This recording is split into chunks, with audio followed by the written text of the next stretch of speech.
Hello, Peter 47890 Cyrus here, and well, we're here to talk about a rather special demo today, folks. A demo of a game that JRPG fans have been anticipating for years now, but has also come to us in a form that is rather different from what fans would have thought.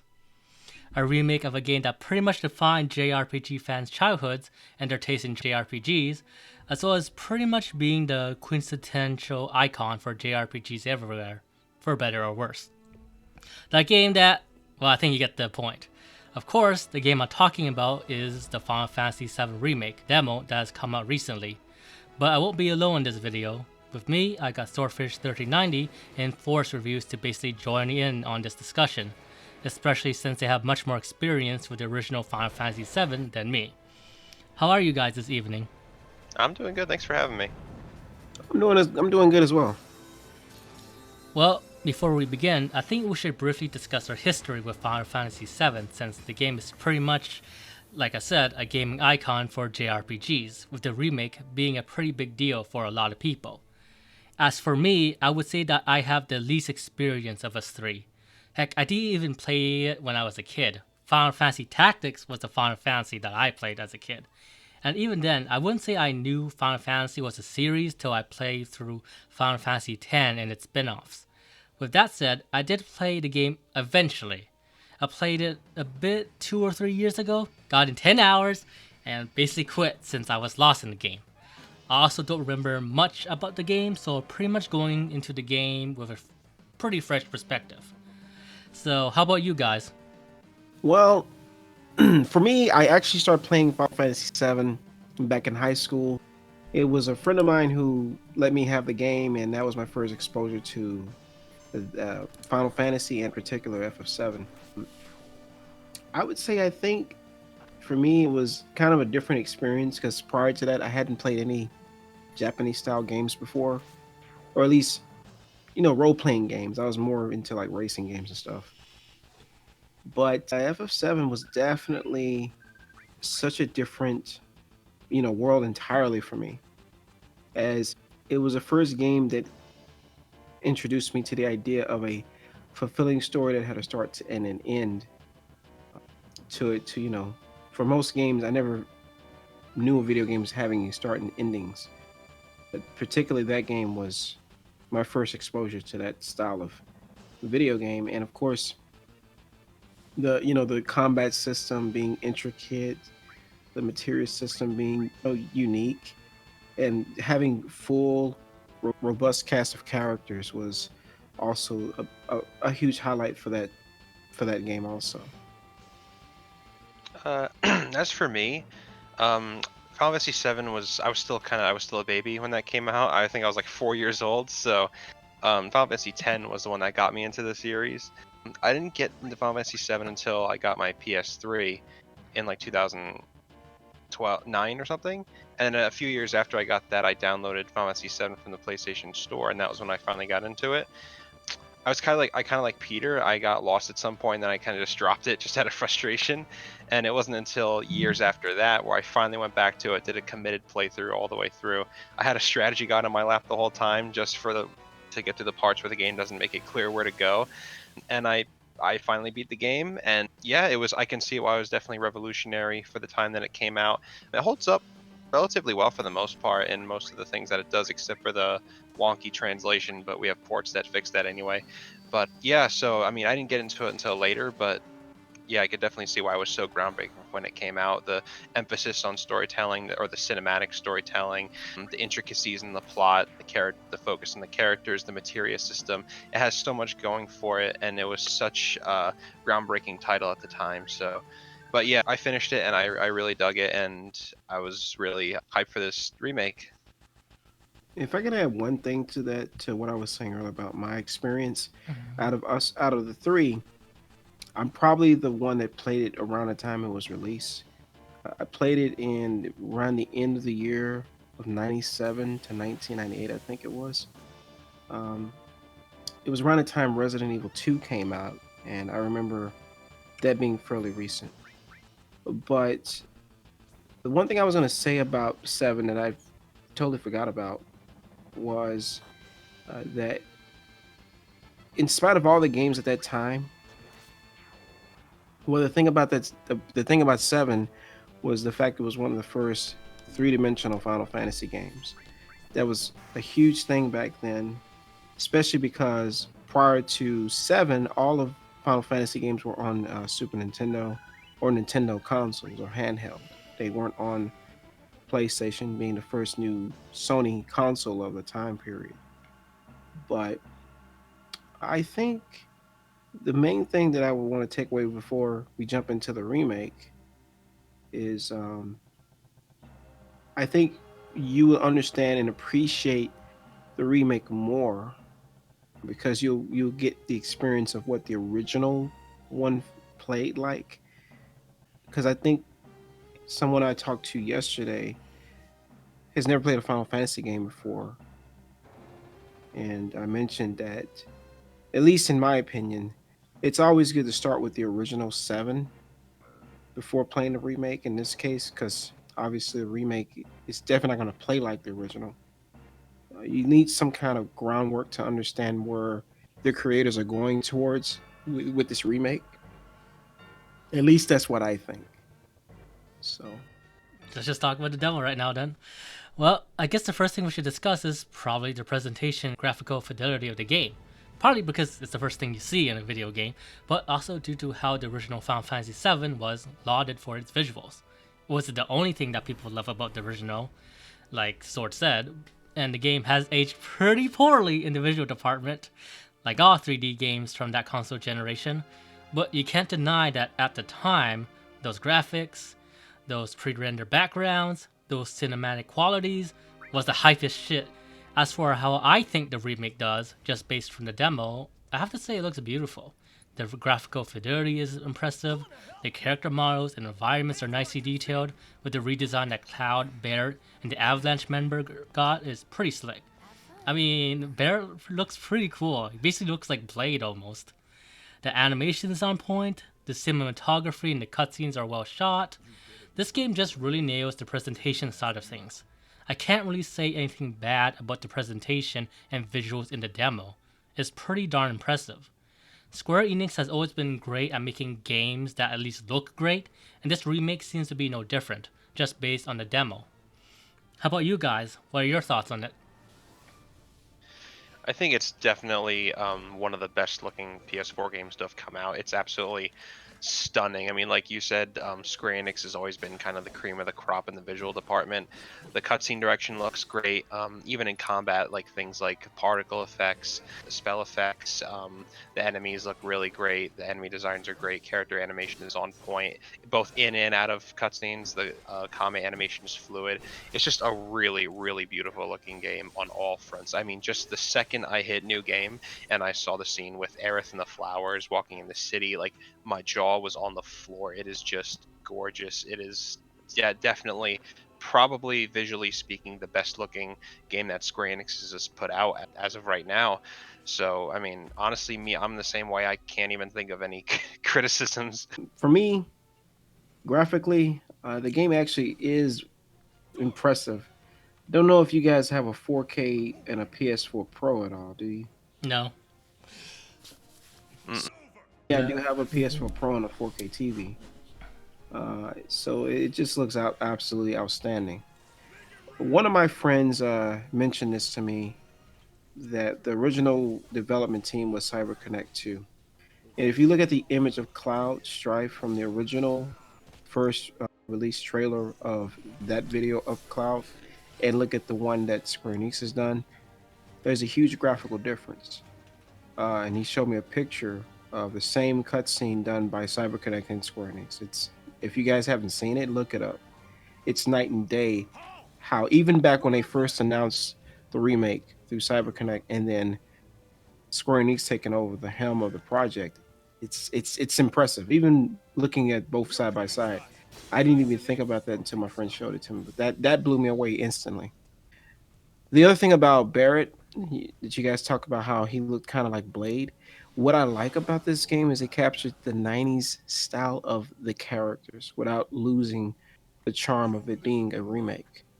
The style of the characters still look like they did in the 90s, even though it's a remaster. So I was very impressed that they kept the charm of what they looked like without sacrificing them being modern. I think that's kind of a tricky thing to do when you're remaking a game. You want to capture that essence of it being an older game without sacrificing it being a remake either. And I think they did really well with that. The performance of the pro version, speaking from that on fidelity, is that it's non-existent of any frame rate drops. I didn't encounter a single frame rate drop in any battle in any section of the game, performance wise. And that says a lot when you play 15 and the game was never really perfect smooth wise. As much as I like 15, you can't help but you can't deny the fact that game did have frame rate issues. Even as much work as they tried to improve that game's performance over the course of its release, it just never really was a smooth game. But 7 remake on the demo at least, performance was excellent. And I think if you guys didn't notice the cutscenes when they talked, if you ever walked around and look at their faces outside of the cutscenes when they're up close, I think the game uses actual in-game cutscenes when they talk. Because I noticed the characters speaking when they weren't in cutscenes, and their voices actually matched their dialogue even outside of cutscenes. If you ever pay attention to that, I think the game's in-game cutscenes is the same. If that's the case, it looks impressive as well. So from what I've seen, I'm very very pleased with it. Let's just talk about the characterization story from the demo. So, the remake basically just shows you the intro of Final Fantasy VII, and it's pretty interesting how a lot of characterization is done in these few moments, especially for the Avalanche members. And I have to probably just talk about the character banter. The character banter between Cloud and Bear is just hilarious too. You got like Cloud, and then there's like a bunch of these cute character moments in battle where if you don't use lightning right away in the boss fight, and Cloud is just like, well, why are you not using lightning? And then Bear's like, oh, I thought you were full of shit. I think that part is pretty funny. And I like how almost all the characters are charming in their own way just through what we see in the demo. I definitely think they did this whole intro sequence justice from the original because there's a lot of extra character interaction that wasn't present in the original. And I mean, I give special mention to Jessie because they injected her with so much more personality in this remake. Because in the original, she was kind of like a nothing character. She was kind of just like there. But now she actually ends up, she's going to become one of my favorite characters in the game. I can say that much. I love the spunk that they gave her. She's so much more just she's just an energetic character. I really liked her a lot in this remake, and I agree the character banter was on point. They really did a great job of keeping the personalities of the characters intact from the original game. Like Cloud's kind of aloof in the intro. He's kind of indifferent. He just cares about the paycheck. That rings true in the remake too. They didn't change that. Barrett's kind of like loud and even obnoxious at points, and he's fed up with Cloud's indifference to the whole situation. So they really nailed the dialogue. There's even a couple of new scenes that wasn't present in the original, like such as the president of the Shinra company kind of observing the whole event that wasn't in the original. So that was cool. And yeah, the writing is really sharp here. They really didn't. There was no slacking here. There was pretty on point. The banter was always entertaining. There was never a dull moment with the characters. And like you said too, I really like the dialogue between Cloud and Barrett during the boss fight. They're almost like making fun of each other at points. Cloud's kind of pointing out how Barrett's like kind of an idiot at points. He's like, yeah, it's like, didn't I tell you use thunder, you fucking idiot? Like it's just like moments like that are so great. So I You know also my like. favorite comment. My favorite comment that Barrett said Oh wait, was are the you one are where you they were going to talk walking about the across the 20 Mako reactor. the 2021st comment about Cloud about Bear asking about his age, but then Cloud just went to discussing his class within Soldier before, like 20. Well, yeah, there's that comment, but the one I'm referring to is the one where he says, "Hey, there's the Mako reactor. If we fall down into the Mako, will it take us to the center of the Earth?" He goes, "No, you just get sucked back up." I like when Barrett's like, "Oh, the planet bleeds green like you and me, Barrett." Well, So like, to be fair, I think that actually was in the original too. I don't But know. Honestly, I haven't played it if it's been a while, but it was still. worded It's differently. just so But funny with how Barrett says it. Hmm. He's Well, just the like, delivery too. They yeah, they give a great voice actor to well, him. not no, don't forget Biggs and Wedge also. Hmm. They hardly had no dialogue, and to see him try to talk to Cloud, uh, Cloud kind of strikes him down and saying, "This is a one-off gig. This is it. I'm done afterwards." yeah. See, Give Biggs He and gets Wedge were similar disappointed. to Jesse, yeah, in the sense that they gave them a lot more personality in this too compared to the original.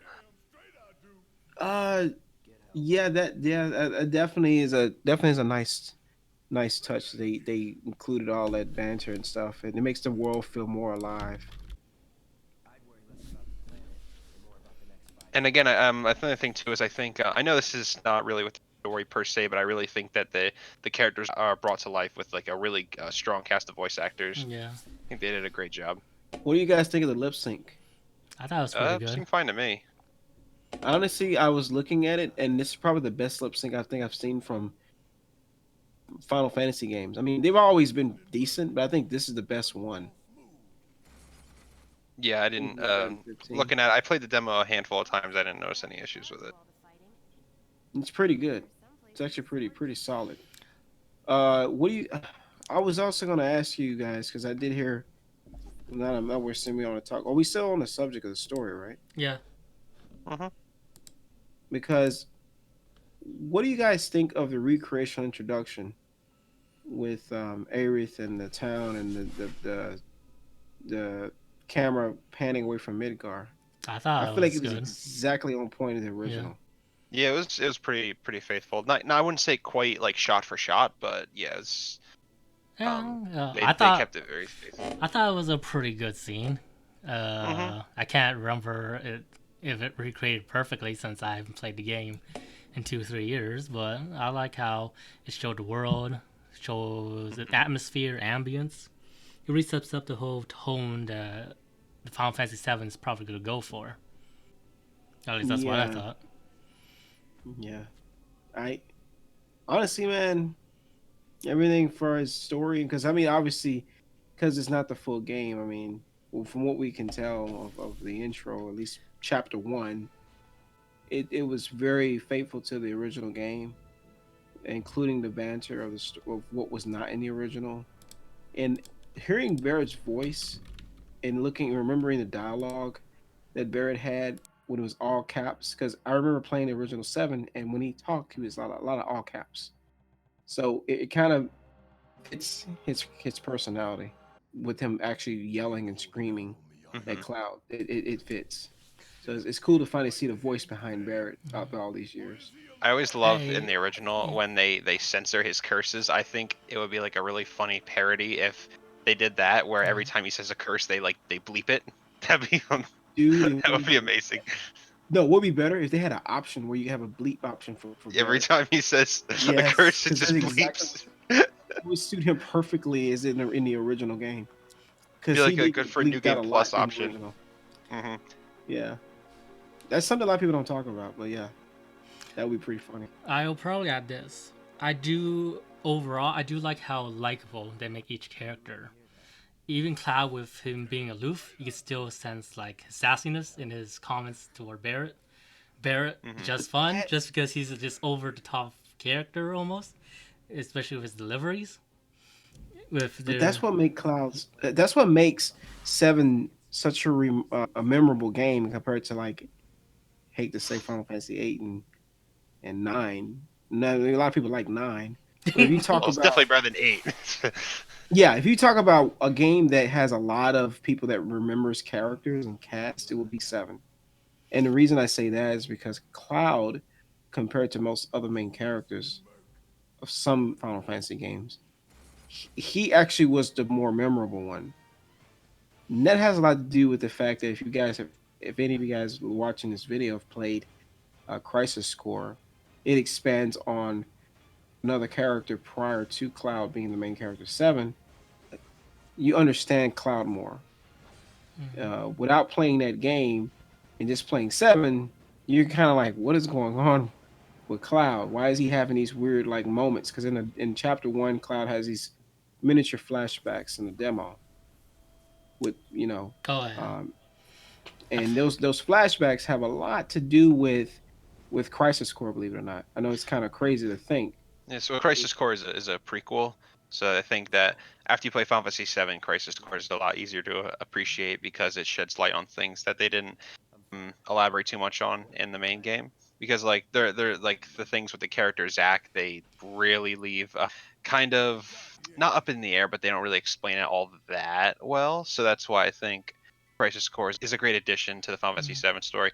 Maybe they could even do a little bit more with it in the remake because again, like they kind of flash back to this whole thing with this character Zack that I won't spoil anything for people who haven't that played Final Fantasy that's VII. actually something that I think what makes this demo interesting is there are a couple of hints that they reference Crisis Core, and they reference characters that in one of the trailers before this demo came out. They showed a character that was in the movie of Advent Children, and I think in Crisis Core. So when you start seeing little bits and pieces of things that were in seven, especially in the demo, and you catch it, you start actually seeing they're taking a lot of notes from the other games. They're acknowledging Crisis Core's existence. They're acknowledging Dirge of Cerberus. So it's when you actually see that they're putting that type of quality into the story, I think that really makes this game feel special as it did back then.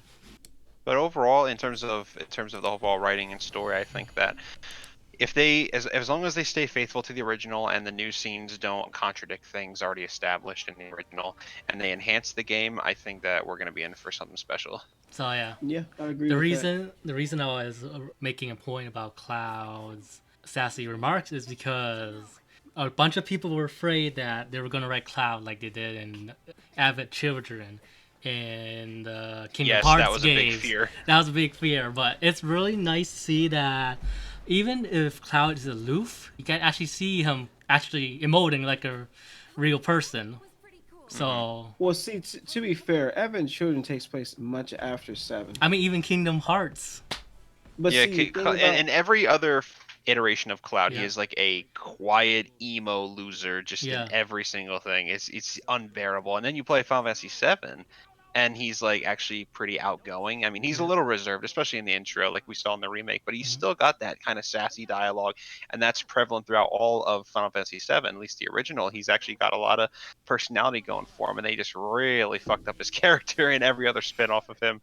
yeah, but you got to realize that with Advent Children, that without spoiling much, essentially things happened to him that adversely affected him mentally, and I think a lot of people don't acknowledge. Consider what happens in a seven. Um, it would take a toll on anybody. You wouldn't be the same way. It's more of a mental shock of not accepting what happened, and it's kind of hard to really speak exactly what I'm talking about because it's a mental teardown for Cloud, especially after the events of seven. Mhm. It's a mental teardown. I mean, you anybody who went through what he went through would probably be that way. So I'm actually not too surprised they didn't take the route of changing him to Advent Children's personality because it doesn't make sense. Because seven Advent Children takes place after seven, and Crisis Core takes place before. So Cloud would be really different in Crisis Core and would be who he is now in seven. So actually, to be fair, every iteration of seven, the prequel, the main game, and the movie, he acts different, but for different reasons. So for me, I can see why he would act the way he does in the movie, and why he how he does in Crisis Core. And actually, Sword, do you think Cloud changes over time in seven? Because I remember in the beginning of seven, he had a cocky attitude. He was reserved to a point, but I felt like towards the end of the game, he started acknowledging who he was, accepting things as things changed and evolved. And I felt like more of his true self came out, like how he actually, I guess, saw himself, or he understood himself more, because there's more to him having flashbacks. Uh, I, man, I can't wait to play that full game because there's more to Cloud than just flashbacks in the demo. You see flashbacks, but there's a lot more to those flashbacks, and it makes it hard for me to even speak about it. But to It's see it actually in the remake, interesting because those little flashbacks in the demo were not in the original. They were newly added, so I think Yeah. they wanted to foreshadow the twist a little bit sooner. Yeah, they foreshadowed yeah, and that's Sephiroth a the lot thing about more in the the demo. demo, I think. Hmm. It excels on those things and a lot better, and I think that's why I'm excited about the demo, or the demo and the remake, is because playing Crisis Core and playing Seven and then watching the movie, you can see these things that we never thought were possible to add in the game. Yeah, there's a lot of potential here, so as long as do not fuck this up. Yeah. Do not I don't fuck think this they are up. going I don't to. I think they're think this gonna. may No, be the so from the get-go, likable characters. Even though you're playing as eco-terrorists at the beginning. yeah. I mean, yeah, not good point. They're your friendly neighborhood Mako reactor terrorists, I guess. Just bombing another reactor. Just It's well. totally Yeah, cool. no big deal. Now let's talk what is perhaps the most drastic change from the original Final Fantasy VII, and that is the combat. uh, Oh yeah, the combat.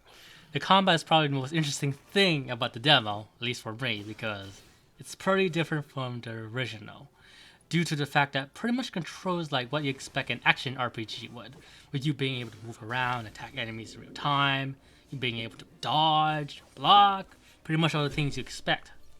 But how it integrates the ATB part of the combat is probably the most interesting part of the combat. For one, how you build up your ATB bar is interesting, with you having to build up your bars with regular attacks. And when you activate an ATB bar, it allows you to either use a skill, magic, or items that the character have access to, and let you choose whom to do those options to. This is pretty interesting since it adds a bit of the strategic elements you find in a turn-based game here, the game having mechanics that reward you for planning well due to the stagger system and how strong those skills are, which makes the building up part to feel worth it. It's also good that the game still requires some skillful play from you, due to how you have to attack, defend, and dodge in real time, since you still need to build up your ATB bar for playing the action part of the combat, and, not dying.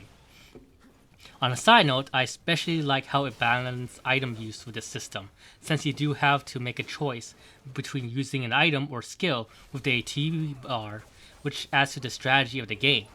It's not as good as the limited item count and item animation and cooldown from the Teo series, I think, but it's good there is a way to limit item use, since that this is still at its core an action RPG.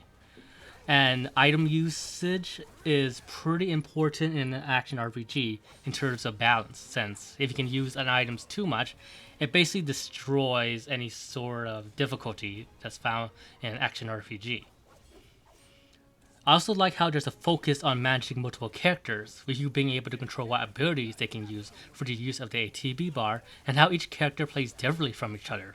With Cloud being your melee physical unit, and Bear basically almost being like your tank with how much health he has, but also with him playing as a range attacker with his gun.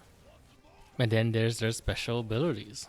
With Cloud, he has his operator mode and Punisher mode, with his operator mode allowing him to basically attack normally and wire arcs, while in Punisher mode, he's a lot more slower. That's a given. And he also has this guard ability where if he guards an attack from an enemy, a physical attack, he would do a counter. And that counter is especially good against the dog type enemies you encounter like early on in the demo, and those shock troopers, because you can't really hit them normally. So you either have to use the guard mechanic from Punisher mode or use Thunder to basically just down them. And then Uh, for Barrett, his main I guess, ability is basically charging his overcharge ability faster, because timing the triangle button right just when Barrett reloads will charge it faster, which I think is a pretty okay mechanic. It makes the shooting part of the shooting aspect of Garrett's gameplay to be more fun and make you pay attention more, as well as managing ATB bar. It's funny you bring up Barrett's rechargeability Yeah. because that was actually a limit break in 7. Okay. They just basically turned it into a secondary ability for him instead of it being like a limit break ability. As for my thoughts on the different characters playing special abilities, I'd say I like it. It makes each character play differently, and I do like how each of their skill they have emphasize their play style. With Barrett, Steel Skin, it complements his like walk and gun play style very well. And then his focus shot is good for dealing stagger. And then you got Cloud, which is basically your main attacker, with Braver being his main DPS skill, basically. So, what do you guys thought of the combat? I think found this remake has a basically sort of a revamped version of Final Fantasy 15 in a way, because I feel like I'm far more critical of Final Fantasy 15 than you guys. I know you guys kind of enjoyed it to an extent. I was not the biggest fan of it, and I found the combat in that game to be highly exploitable due to the spammable healing items. And the inclusion of this ATB bar is the best remedy to that poisons, so to speak, because there's actually a hint of strategy. It at its core, yes, it's an action RPG. You're going to be mashing buttons, you're going to be dodging, you're going to be guarding. It has all that stuff, but there is that hint of a strategy, because whenever you get an ATB bar, you can slow the game down to a crawl and then pick from a list of commands. So there's also a lot of micromanage, especially for the different characters, because you can also command characters manually who are being controlled by the AI. And I again, just like Peter said, I really liked how the characters play differently from each other. I'm really excited to play as Tifa, because I saw some of the trailers for her fighting style. She looks like a lot of fun to play as, so she's probably going to be my main. But I'm really looking forward to seeing how all the characters play, because I feel like it's going to be almost a different experience depending on who you pick. Because another criticism of Final Fantasy 15 that wasn't addressed until very late after it was released was the inability to control other characters. This was it was patched later, but upon release, you're only stuck playing as Noctis. Whereas in this game, you can toggle between any character just with the press of the directional pad. It's very quick and easy, easy to use. So yeah, I think the combat is really really great. That was definitely a point of contention between a lot of people when the first trailer was released many years ago. People were very disappointed that was not going to use the standard ATB system of older Final Fantasies.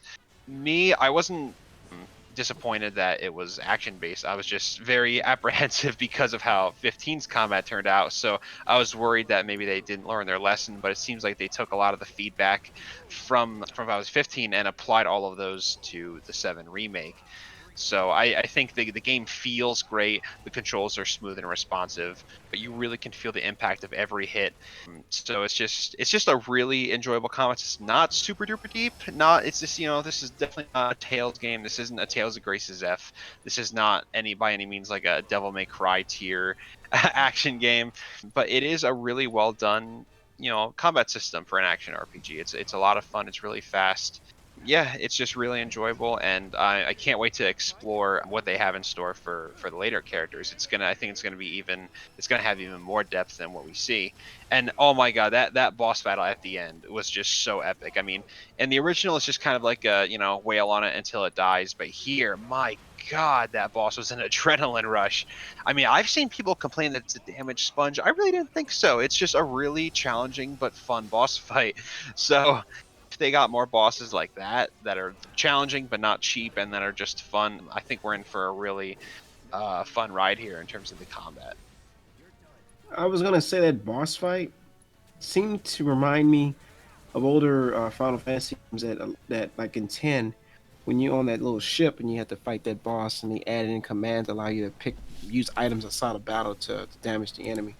It kind of reminded me of that, but in a different way. Like second half of the fight, you have to fight its weak or find its weak point and attack it. Being able to seen stagger in this game come back from Final Fantasy 13, where you staggered enemies in that game and that allowed you to do damage. That kind of reminded me of 13 in that respect. But also the way 15, what 15's combat was, except this game felt so much better. I hate to say it, man. After playing this demo, I can't go back to 15's combat the same way, or I can't look at it the same way again because of just how much more refined the combat was in this demo. And to go on a further point with what Swartz said about when you use the ATV gauge and it slows down to a crawl when you use your commands, that kind of reminded me of a turn-based JRPG because I in think I other said games they that. have what is called an active time battle system where the characters attack on their own and then you could pick your abilities as they're attacking, essentially, where the enemy can attack you while you still make your decision. The game allows you to have it two ways. Time slows down to make a decision, or just things just keep going on their own while you're making a decision. So it gives you the kind of a choice of freedom. I think really makes the game feel different.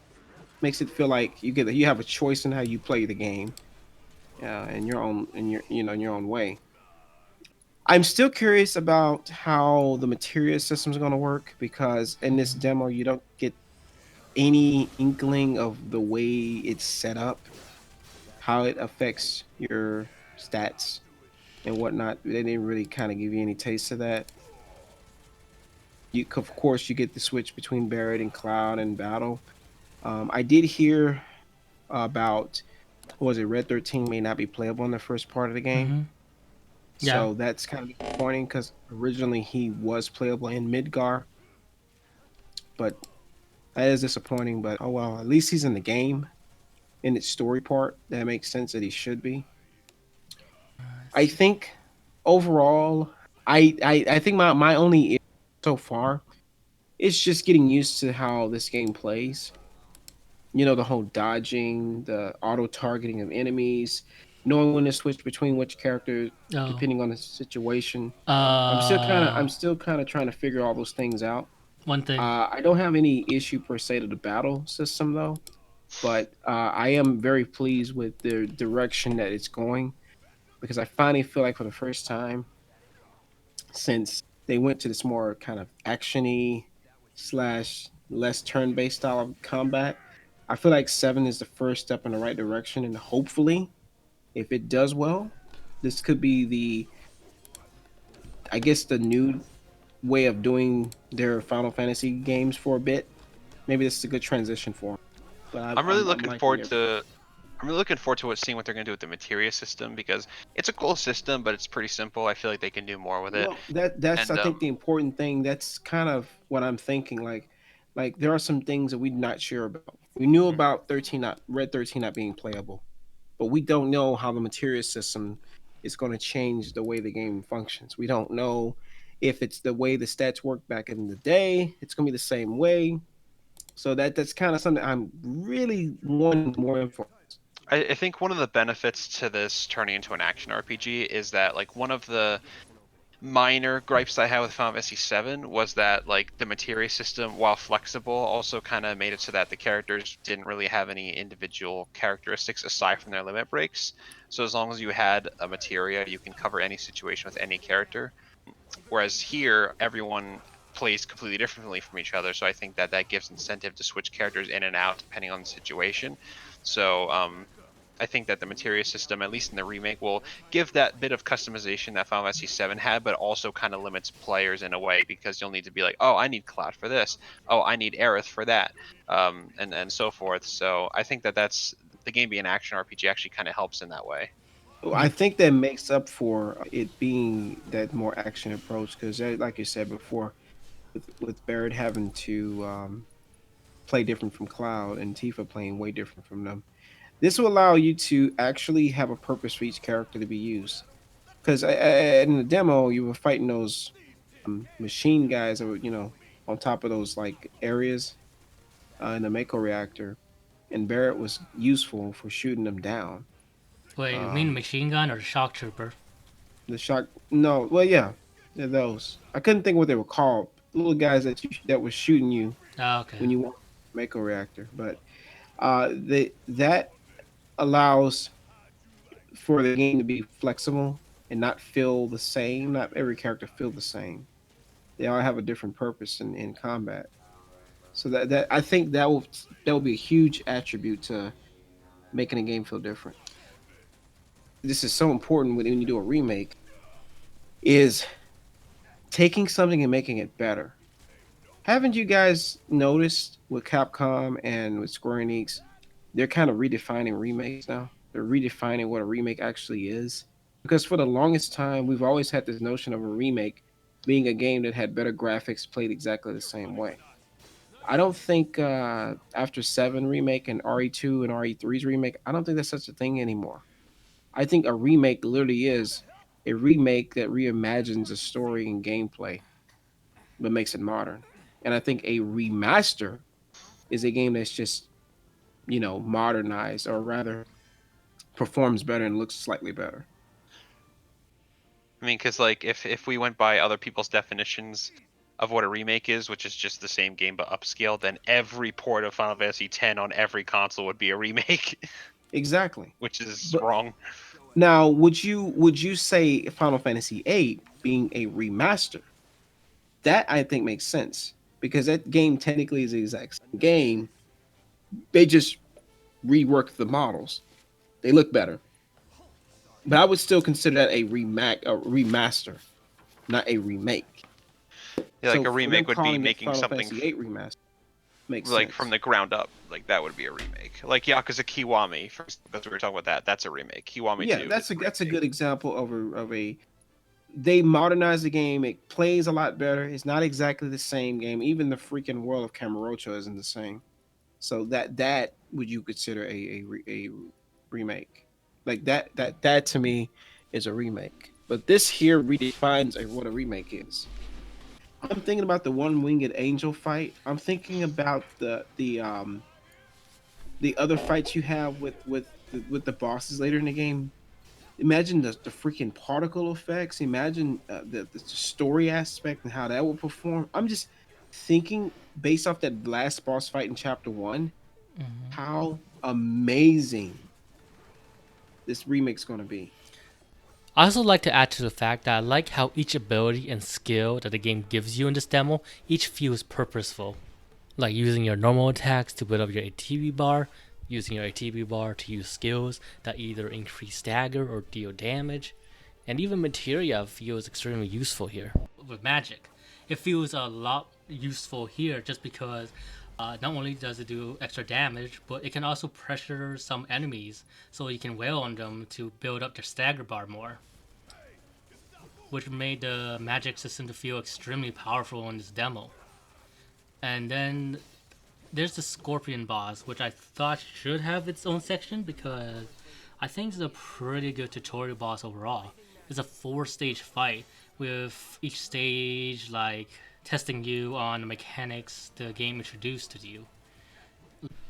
The first stage comprising of you just normally attacking the boss and dodging his attacks accordingly, making sure you're not behind his tail so that you don't get slam dunked. With the added bonus of reinforcing the idea of magic, with the game pretty much telling you, like, hey, use lightning, dumbass.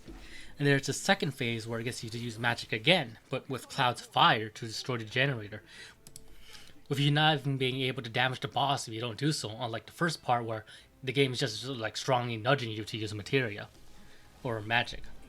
Then there's the part where you have to switch to Bear to deal good damage to the boss when he's hanging around the walls via shooting since Cloud can't reach it, which again emphasizes the game's focus on using and switching between multiple characters. There's even a part where you have to use an environment to cover against a scorpion laser attack. It's a very good tutorial boss, with the only complaints I have about it is probably that Thunder AoE that the Scorpion boss dishes out can sometimes go a bit too fast if you're in melee range already, which can feel pretty cheap at times. But Honestly, I have no issue with the combat. I'm perfectly fine with it. It's Yeah, just that more of that a it's that more of a learning curve for me. that electric attack was definitely hard to anticipate, and then yeah, I was never able to react to it quick yeah. enough. But I guess I guess not too big. Not too big. A deal. Even the mini boss before it, the I Oh don't know, yeah, I know what you're talking about. I forgot what it was called. it's a good boss that teaches you to use the dodge mechanic to reposition yourself, because that's what the dodge mechanic is mostly for. It's not for dodging actual attacks, because I don't think it has invincibility frames. Dodging is mostly used for positioning yourself better. And yeah, and the mini boss is a good indication of that, because it can really only attack you when it's in front of you. Overall, the demo is a good tutorial stage for Final Fantasy VII Remake, and it's a good starting point for. I think it's a good starting point for the combat. So, what do you guys thought about what I said about each ability feeling purposeful in this demo? Do you agree? Disagree? Yeah. I agree. Mhm. Yeah, I agree too. Every ability has its own uses, and like you said, I agree that because the dodge, like you said, doesn't provide invincibility. It just kind of helps you reposition your character. And so like you can, like for example, during the mini boss, I would always find myself dodging behind the boss, and then also give me better opportunities to try to stagger it. I think if I'm remembering right, that was also the stagger tutorial, so it's kind of a combination of the two, and it introduces both in a really great way. So well, you could also stagger early in the demo also. yeah, but that was like the more proper introduction, only because that's the first enemy in the game that takes enough damage to be staggered. A lot of the enemies, the dog enemy takes the dog too. The dog, yeah, true, but yeah. It's probably the first good example of a boss fight and how important learning stagger is for the remainder of the game. At least that's how I saw it. But see, it is sort of a callback to the way Final Fantasy 13 did it. The only thing is that you didn't have you didn't have the classes to fill it up in a certain way. You just kind of wail on the enemy in here, and then you try to kind of find out their weak points, but it's mostly just kind of wail on them for a while, and then they'll get staggered. But it's really satisfying when they do get staggered. You're dishing out hundreds and hundreds of points of damage, and then it's just so satisfying. It feels great. It's good to see them bringing back some elements of 13. All the games that got a lot of dislike, with 13 trilogy, it's surprising to see them bring elements from 13 into this game. I also compliment the pacing of the combat. Not only on how fast the combat is, I mean, the speed I don't think is too noteworthy. It's fast enough to feel engaging, but not blitzing fast. What I'm talking about is the rate at ATB will build up, especially when you're playing well. The rate of how the ATB bar gradually fills is pretty fast, I think, which really allows you to play with a plethora of abilities, which I think is pretty good. Like when you play with Barrett, his AT bar fills pretty fast. If you're playing him just shooting, then recharging, like pressing triangle when he needs to reload, using overcharge ability. So yeah. What you thought of the choice between deciding between 20 and 30 minutes? I didn't really see what it added, to be honest, and plus, I'm able to get to the end in 7 minutes, no matter which one I do. So I don't really see the point. I did the 20-minute one. I didn't really. I don't even remember that was even an original. I don't think it was. I mean, it's pretty funny. I think it was 10 minutes in the original game, I thought it was neat that you got some different dialogue from Barrett, depending on your choice. Because if you pick the 30, he just basically calls you a pansy. In the 20 minutes, he just calls you pretty cocky. I just don't. Honestly, I don't remember if the original game had a different time pick. I don't think so. I thought when I first picked for it, I thought you get a different reward for it. But if you choose 20 and 30. I was wondering. But I played for both 30 and 20, and nothing really changes, which make it feel kind of pointless. Just one line. Yeah, just one line. It's for people who are still trying to get accustomed to the combat. I think that's why they gave you the choice between the two. I mean, just make 25 minutes then. The boss fight was already your ability test, basically. So, and the timer doesn't even start until you beat the boss. I don't think it really matters much about the time which one you pick. Hmm. Honestly, I don't think that necessarily is going to add or change anything in the original. I think it's just It there for just people to get yeah, it just to felt get kind used to of the combat pointless. because honestly, if you pick a harder difficulty, you're probably going to pick the higher time. That's just what I think. Uh huh. You'll be surprised with what people pick. It just depends on it depends Because on the if person. somebody's gonna pick the harder difficulty, I don't think they're gonna try to make the game easier for themselves, picking the higher time. But a higher time won't make much difference with the difficulty. It's just giving them more time to beat the fights. It won't. Like I said, I don't think it. I don't personally think it's going to change the game. I don't think it's going to add any kind of reward. I just think it's I just just a thought there choice. would be a reward. Nah, I don't think so. It's oh, what do you guys thought of the level design? I thought that was fine. Yeah. The level Maybe a little design. What do you mean claustrophobic in exactly? a couple parts. But yeah, I don't have any What do you mean by the complaints. level design? Are you talking about the stage design? Or are you talking about How you go from one area to the next. I do like how there's like hidden treasures within it, Final Fantasy X style. I especially like the part near where you go up the stairs. There's like a treasure chest with grenades, but it's obstructed by some obstacles. You have to swing with your sword. So I do like how it's out of the area and you have like a battle item as reward. I thought that was pretty neat. I like how very similar it is to the original game And because and the you do have pacing. to go down the train path. You go into a train substation. You go to an elevator. Like all that reminded me of the original. But obviously, this game is a lot more graphically impressive than that game is now by today's standards. Say the only my only concern, which I don't know until I play the first part of the game. My only concern is just how linear Midgard's going to be. My only concern is because 13 had the same problem.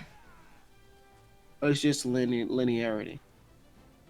I'm hoping there are some sections in Midgar that will allow you to have a little more exploration in fighting monsters because I noticed something that bothers me a little bit is the leveling. Um, because the because I don't know if because it's gonna be three parts, so we don't know how many parts the game is gonna be. Um, we don't know if the level will continue onward into the different games. Is there gonna be a level cap in part one? I have no idea. So these things, I'm kind of as I was playing the demo, I was kind of asking myself these questions. And one of the main things, well, two of the main things that I'm leaving from the demo, obviously, how linear will Midgar be? And is there a level cap? Do your levels start over when you play the second part of the game? I mean, these are kind of things I was wondering about as I was playing this demo.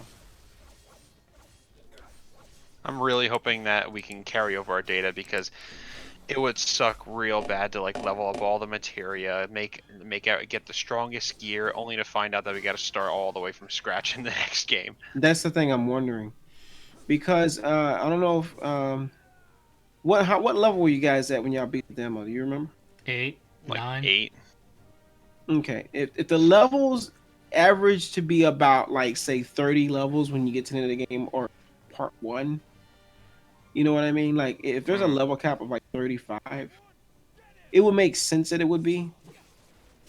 My only thing, the only thing I'm worried about is you know how people get really kind of into the combat where they level grind to the max Mm-hmm. very early on, and what kind of see the thing. These are the things I'm wondering because a 60-hour JRPG just for Midgar is insane.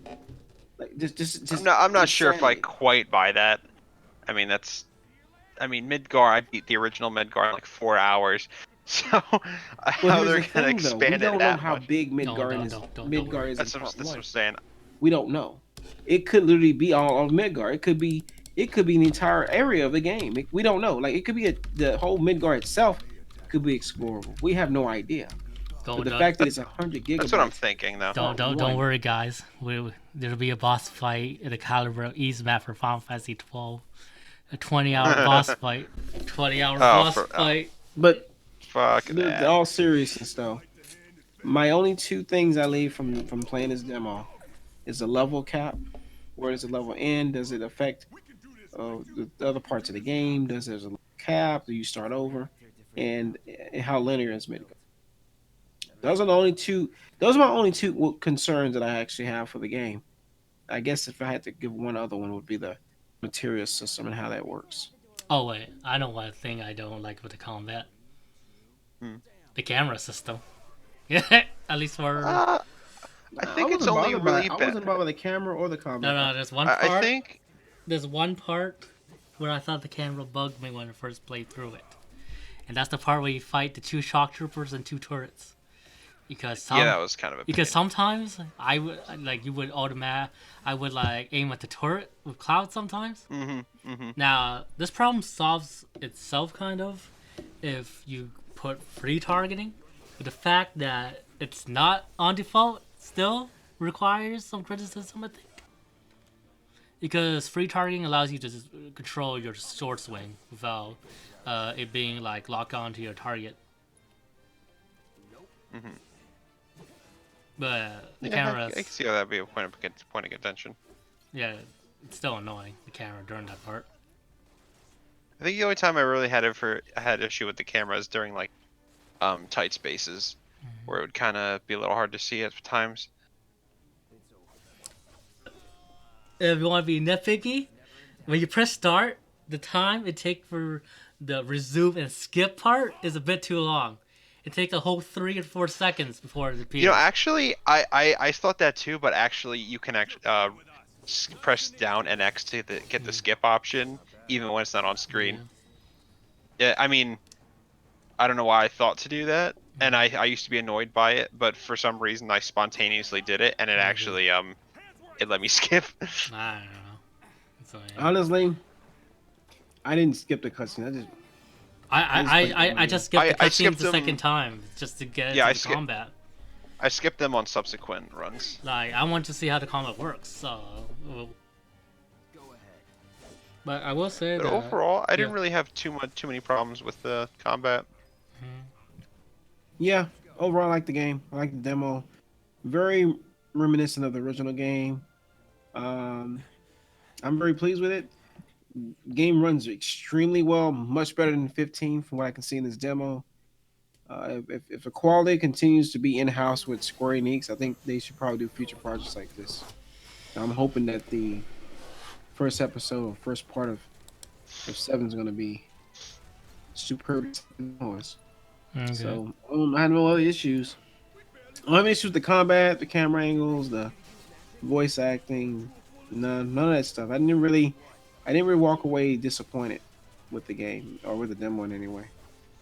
Right. Very set the high bar for I guess Square Enix did with this one. Right. I'm just thinking, I'm just pointing out nitpicks I had when I was playing the combat. No, I agree with those, honestly. But and some of them did nag at me too, but overall they didn't really camper my experience with it. Oh, shoot me, The no. And issues honestly, you guys bring up, honestly, these are things that could be doesn't fixed. bother me is because I never saw it an issue. I think more or less because it's got to be an issue enough for me to actually find it a problem. Like in Hysteria, when you have a camera stuck on a wall and you can't see anything, that's a problem. And it's consistently a problem. So for me, I gotta have consistent problems for me to find it a problem. If it's just minor hiccups that I can't really see, then it doesn't usually bother me. If it's like a constant problem, like a camera being stuck on a wall, yeah, that to me is a problem. But I didn't really see any issues. Now, when I play the full game, I might notice that kind of stuff later, but I can't really notice it too much in the demo. It's pretty short, so there wasn't a whole lot of time to dissect all the intricacies.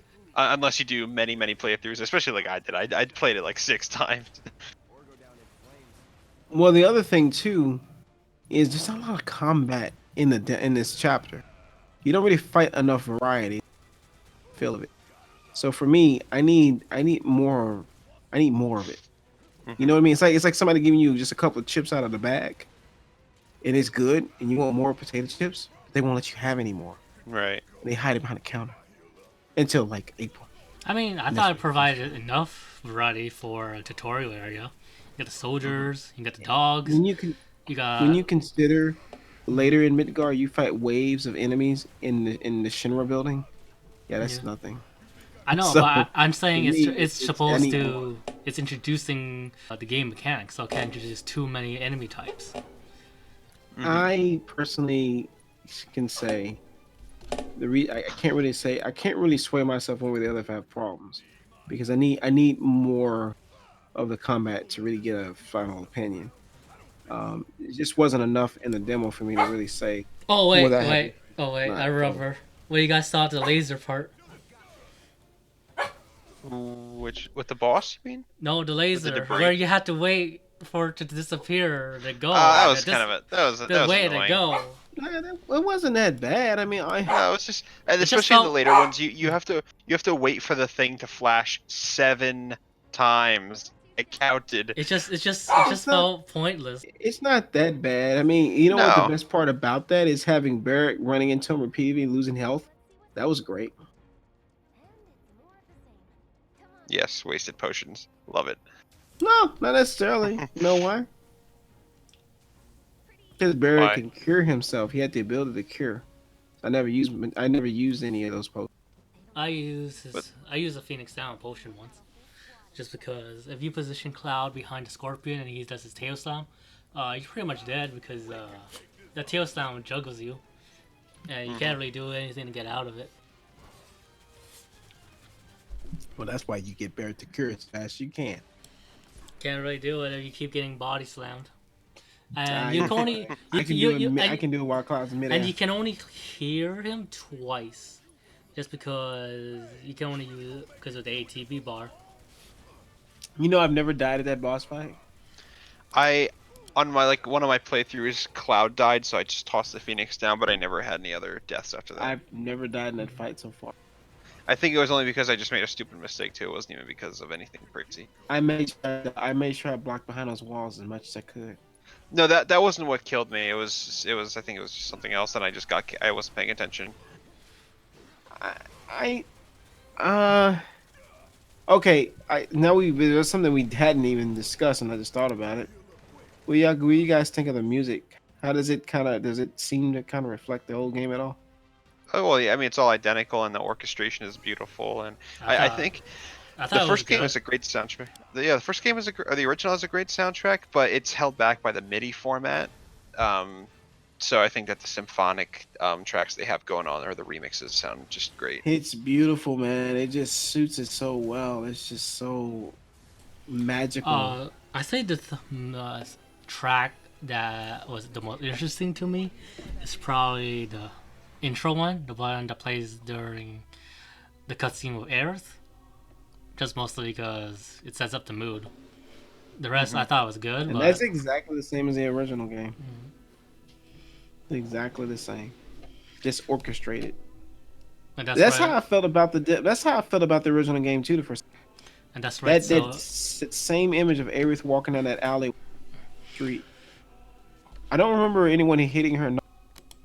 yeah, I don't think that was. It didn't happen in the Yeah, original. that didn't happen. Uh, I don't think they could. I don't think they had the technology to make the flower like look stepped like that at the time. No, they probably did. It just probably cost too much money. Yeah. Overall, I say demo pretty good. It actually got me to pre-order the game, so it did its job. You pre-ordered the game after the demo? Yeah. What? Remember when I told you that I'd be thinking about buying the game? I don't know. So this So yeah, I'm sold on you it. should know. You should know. Of all Final Fantasy games, Peter, that one should not be a wait and see. Swore we got to change this, man. He's got on his. Hey, He can't I, think like that. hey, I played Final Fantasy 14 already. I don't need any more You Final stop. Fantasies. The game has you addicted. Well, at least he pre-ordered everyone, so I can't say I'm too mad. Which version you pre? The not collector edition one. How dare you? It's I got the three. It's collector's three edition. $400. I'm not talking about that one. Did you at least pre-order the $79 I think so. one with soundtrack? Yeah. No, it's not. It's not. It's not. Good. It's not a soundtrack. It's a mini soundtrack. Whatever Hey, that hey, means. Hey, as long as they have the battle theme, that intro song, and well, let me see, the Shinra one. At least, I can do that happily. at least they have the courtesy to say it's a mini soundtrack. I'm pretty sure they're gonna do a 3-part, or rather, how many parts this game's gonna be. Hopefully, it's not like Lost Odyssey crazy. So overall, Final Fantasy VII Remake demo was pretty good. It had a great production value. The combat was interesting mix between action combat and ATB. The focus is a core, like the main core of the combat is still an action RPG, but the ATB parts did add interesting strategic elements into it. And I do like how it balanced item use too, since let's see. And overall, I'm pretty excited about the remake, even though it's just part 1. How about you guys? I agree. Yeah. I'm hugely excited to play the game. As I mentioned before, the only 2 issues that I hope resolve, or at least the 2 questions I have, is how the level system will work towards the end of part 1, and the material system. I kind of want to know more about that. Sink my teeth into how you customize the characters to materia. Okay. Anything you want? Honestly, Yeah. I know I mentioned this before, but like honestly, one of my biggest fears is just I really, really hope that we can carry over all of our like levels and materia and whatnot from game to game, because like I'm gonna have all this leveled up materia, I'm gonna have all my leveled up characters, find out that it was all for nothing, and then we gotta start all over.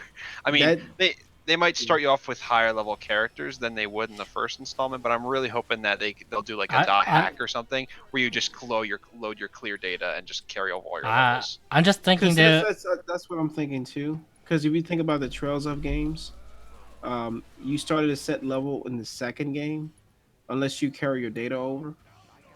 then you only get bonus items if you carry your data over, right? You know, so like in Trails of Cold Steel 2, by default you always start off at level 40. Yeah. But when I beat the first one, my character's like in their 60s, and they start you off at level 40 in the second one. So, but the thing is, it's like even though Cold Steel 1 is like not a completed story, it's a whole game. It's like a 60-hour game with a beginning, middle, and end. I mean, but the ending just so happens to lead to a sequel. Yeah, that's kind of what we're thinking about with Final Fantasy VII, but because obviously this isn't a 3-part series, this is, you know what I mean? This is a whole game. I thought splitting up. I originally thought that my stuff was going to transfer over to the Code Steel 2, but it didn't. It's like, where's my stuff? Where's my time magic? Where's my time magic? Where's my double? Where's my impassioned quartz gone? But yeah, so I mean the demo otherwise, it's setting up to look like a really good game. So for me, I'm very pleased. Hopefully, just looking forward to playing it, man. Honestly. Yeah, I mean, I feel like anything I say now is just gonna be repeating what I said before, but overall, super stoked. I mean, I was never not hyped for it. I was always excited from the get-go, but this demo only like reinforced my my anticipation for the game. So even though if it's not going to be the whole story, I'm still really excited for it. Okay, well, I think that's all, folks. This is Peter 4790 and Swordfish 1390 and ForestReviews. Thoughts on Final Fantasy VII Remake. See you later, folks. And also, Final Fantasy Tactics is the best Final Fantasy. Suck it. No, no, it's Ah, not. No, it's not. As Gordon Ramsay would say to someone who says a hot plate coming, it's a fucking kitchen. It's supposed to be hot. You donut.